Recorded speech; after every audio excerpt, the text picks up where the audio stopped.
நரேந்திரரும் நாக மகாசயரும். நானே சிவன் விவாதம்.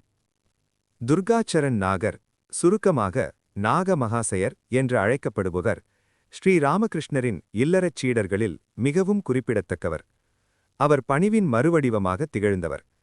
எங்கு சென்றாலும் கைகளை கூப்பிக் கொண்டும் குனிந்த தலைப்படியும் நான் மிகச் சிறியவன், நான் ஒன்றுமே இல்லாதவன் என்ற பாவனையிலேயே இருப்பார்.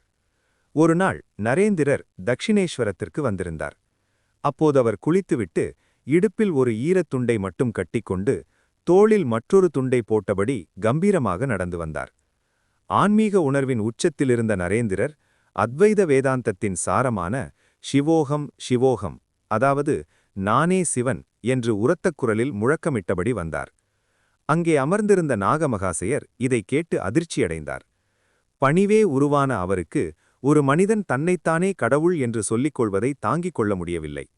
அவர் நரேந்திரரிடம், நரேந்திரா, அப்படி சொல்லாதே, நாம் அனைவரும் அந்த பரம்பொருளின் அடிமைகள். நான் அவனது தாசன் என்று சொல்வதே பக்தி.